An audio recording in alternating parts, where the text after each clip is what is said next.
if you can get a job as a sandwich artisan at Subway, you can do stoichiometry.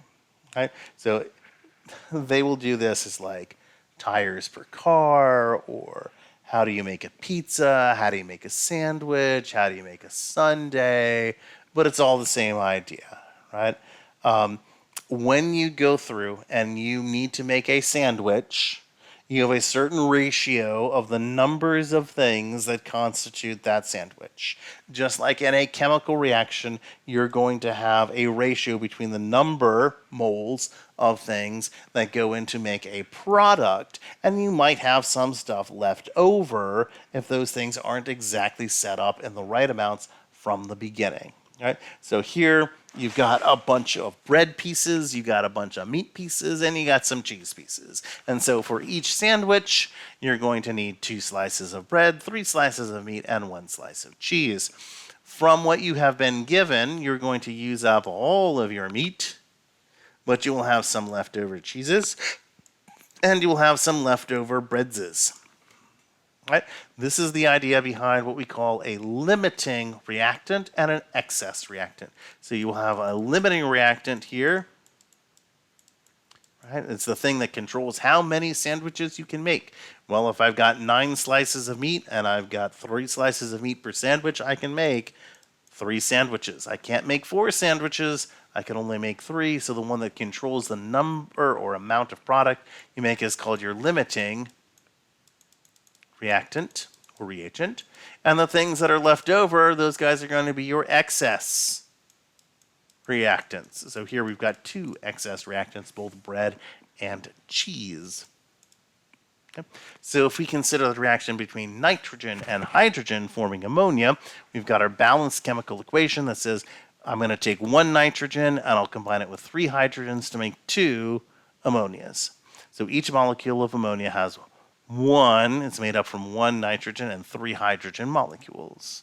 So if I look at a 1-to-1 ratio, right, before the reaction, and ideally, if there's just enough molecules, right, I can end up with 1, 2, 3, 4, 5 over here. If I start off with just the right number over here of 1, 2, 3, 4, 5, 6, 7, 8, 9, 10, 11, 12, 13, 14 hydrogens, 1, 2, 3, 4, 5 nitrogens. Right? So if I've got the right ratios, I've got nothing left over, right? You planned out your sandwich artisan career well, right? We call that the stoichiometric mixture. It's the one where everything matches up right. Right?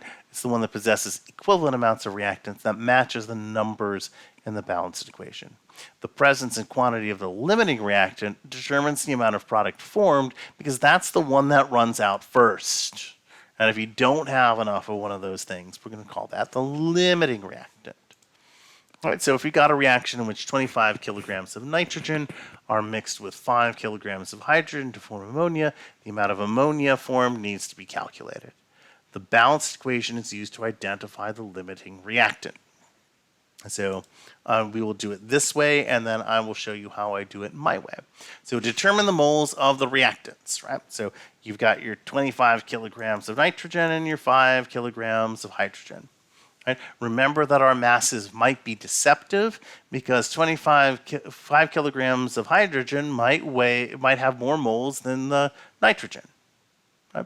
So we do our 1,000 grams per kilogram, and we're going to divide by the molar mass, right? 28 grams of nitrogen per mole, and we end up with 8.9 times 10 to the 2, or 893 moles of nitrogen. For our 5 kilograms of hydrogen, a lot less mass, convert that into grams, but 1 mole of hydrogen is going to be 2 grams, and we end up with 2,480 moles of hydrogen.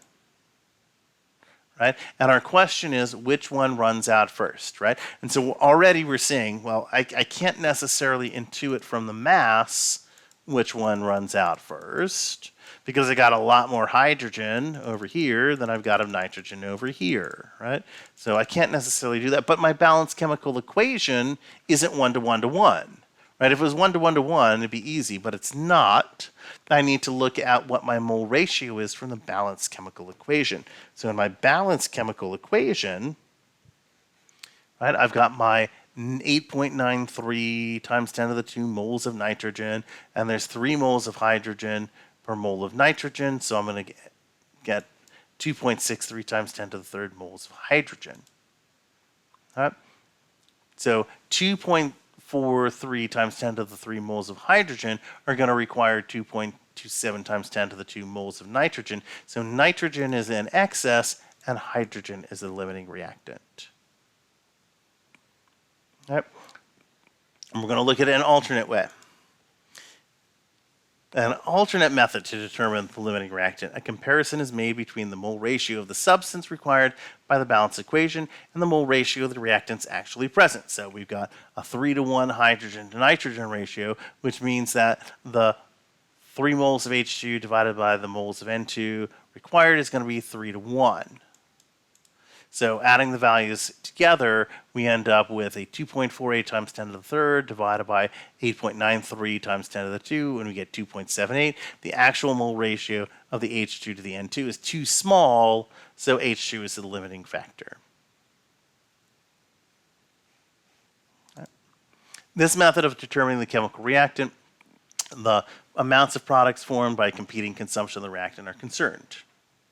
The limiting reactant is the reactor that produces the smallest amount of product. So if we look at our reaction between 25 kilograms of nitrogen and 5 kilograms of hydrogen, we can determine the amount of NH3 that can form. So now we're looking at our ratio between our reactant, N2, and then we're not caring about anything else. We just want to see how much on the other side of our NH3 we can form. All right, so we're going to go from grams and moles over here. Now I'm going to figure out how many moles over here. Okay? So for a given amount of nitrogen, how many moles of ammonia can I make? All right? We do the 2.48 times 10 to the third moles of hydrogen. 2/3 is our ratio between the hydrogen and the ammonia, and we can form 1.65 times 10 to the third moles of ammonia. So the amount of ammonia produced from the H2 is less than that performed by the N2. When you're done with that, once you found out what your limiting guy is, you then convert that into grams. So you get your smallest number here, right? You convert that into grams using your molar mass, in grams per mole, and you end up with 28.43.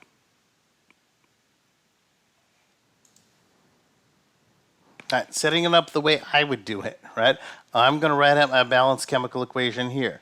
And then I'm going to do wherever you got a combination or an arrow, I'm going to draw a vertical line. Right? And then up on the top, I've got my grams. Right? I want to know over here, so I'm going to put a big box. So I know that's what I'm going for. I've got my grams up here of the nitrogen, and I got my grams of hydrogen that were going to be given to me. So I'm going to write 2 separate columns for moles. Right? And in column number 1, I will convert my grams of nitrogen into moles of nitrogen. And then down here on this other level, I'm going to say, okay, well, I'm not going to care about this guy.